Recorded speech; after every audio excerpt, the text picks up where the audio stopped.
Imagine you are standing at the gates of a nondescript recruitment center in Aubagne, southern France. You have no luggage, no passport in your pocket, and no past. To the world, you have ceased to exist. You are about to join the Légion étrangère, the French Foreign Legion. This isn't a career choice, it's a vanishing act. Whether you are running from a broken heart, a failed business, or a criminal record in a country that no longer remembers your name, the Legion doesn't care. They don't ask who you were. They only ask what you are willing to become.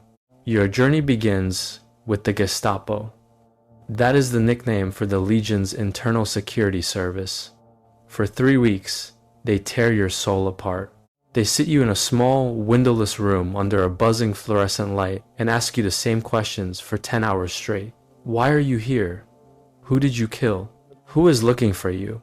They check your scars, your tattoos, and your dental records. They are looking for a crack in your story. If you survive the Gestapo, you are stripped of your civilian clothes, the last physical link to your old life, and given a nom de guerre. From this moment on, your name is different, your birthday is shifted, and your nationality might even be changed.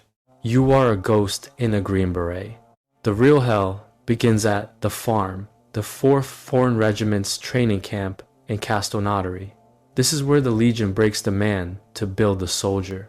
Your day starts at 4 a.m. with a warm-up 4-mile run in combat boots, followed by hundreds of pull-ups and push-ups. But physical pain is only half the battle.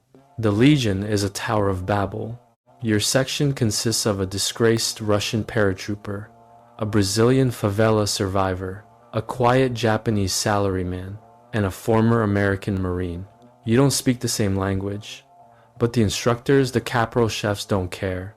They shout orders in French, and if you don't understand, you do push-ups until the dirt turns into mud from your sweat. You learn French not from a textbook, but through the rhythm of insults and the names of rifle parts. This is Legion French, a brutal, utilitarian dialect designed for combat and survival. The discipline is archaic, bordering on the medieval. For a minor infraction, like a dusty boot or a missed button, you might be forced to dig a hole 6 feet deep and then fill it back up, or march for 20 miles with a rucksack full of rocks. There is no quit button here. In a regular army, you can be discharged. In the Legion, you signed a 5-year contract with your blood. You are the property of France, a country you aren't even a citizen of yet. You endure the Marche Kepi Blanc, a 50-kilometer march over 2 days through rugged terrain, carrying 30 kilograms of gear. Your feet turn into a mass of blisters, your shoulders bleed under the straps, and your mind begs you to collapse. But then you look at the man next to you, the Russian who shared his water, the Brazilian who pulled you up a hill. You realize the Legion's secret, Legio Patria Nostra. The Legion is our fatherland. You aren't fighting for France. You are fighting for the man to your left and the man to your right. When you finally receive your Kepi Blanc, the iconic white cap, you are no longer an outsider. You are a Legionnaire. You are posted to the 2nd Foreign Parachute Regiment, 2E Rep, in Corsica, the elite of the elite. Your life becomes a cycle of train, deploy, reset. You are sent to the Sahel region of Africa. The heat is a physical weight, pressing down at 50 degrees Celsius. You are deep in the desert of Mali, hunting insurgents in the dunes. This isn't the high-tech warfare of Hollywood. This is old-school combat. You spend weeks sleeping in the sand, rationed to 2 liters of water a day, tracking shadows in a landscape that wants to kill you. When the contact happens, it's fast and terrifying. The crack of an AK-47, the hum of a rocket-propelled grenade, and the dust that blinds everything. You move instinctively. You don't think about your old life in London or Warsaw. You think about your weapon, your sector of fire, and your brothers. But the Legion's history is a heavy backpack. Every day, you are reminded of the Battle of Cameroon in 1863, where 65 Legionnaires fought 2,000 Mexican soldiers to the last man. You are taught that a legionnaire never surrenders. You are taught that your life is secondary to the mission. This creates a specific kind of fatalism. In the barracks, the atmosphere is a strange mix of monastic silence and explosive celebration. You spend your weekends drinking vin rouge in a small bar in Calvi, singing the Le Boudin, the slow, haunting anthem of the Legion. You don't talk about the past. You talk about the next deployment, the quality of the new FAMAS rifles, or the scars on your shins. The psychological toll is the silent killer. You have the 1,000-yard stare. You see faces of men you lost in the jungle of French Guiana or the mountains of Afghanistan. You are a man with 2 lives, and the first one is rotting in a grave you dug yourself. When you finally get permission leave, you realize you can't go home. You are still under your assumed identity.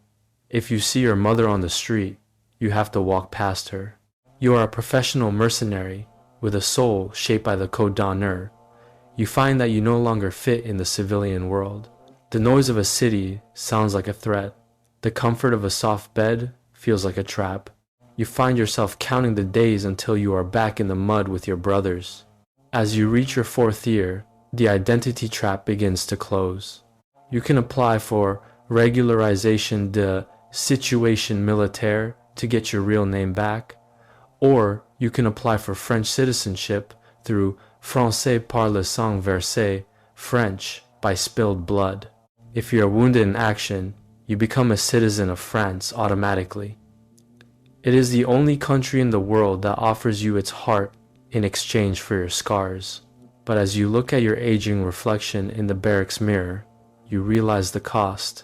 Your brothers are your only family. You have spent 5 years in the most brutal military institution on earth, and for what?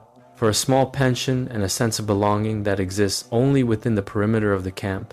Your final mission takes you to the dense, humid jungles of South America, near the Moroni River. You are hunting illegal gold miners. The jungle is a green hell. It's a place where a scratch can turn into a tropical ulcer in 12 hours, and where the humidity rots your boots off your feet. You spend 20 days wading through waist-deep swamps, carrying an 80-pound pack, surrounded by insects that never stop biting.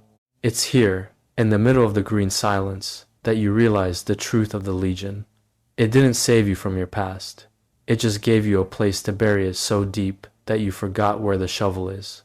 When your 5-year contract finally ends, you stand at the same gates in Albania where you started. You have your real passport back now. You have a few €1,000 in your bank account and a chest full of medals you'll never wear. You are free to go back to the world. But as you walk away, you hear the distant sound of boots on gravel and the rhythmic chant of a French marching song. You stop and look back. You realize that while you can leave the Legion will never leave you. You will always walk with your chin slightly higher, your back slightly straighter, and a coldness in your eyes that civilians will never understand. You were a man without a country, and you found one in the dirt, the blood, and the white cap. This is your life as a soldier in the French Foreign Legion. A life of absolute anonymity, crushing discipline, and a brotherhood that is the only thing standing between you and the void. You didn't just join an army. You joined a funeral procession for your old self, and a resurrection into a world where the only thing that matters is the man standing next to you. You are a legionnaire. You have lived, you have suffered, and you have remained. More majorum in the manner of our ancestors.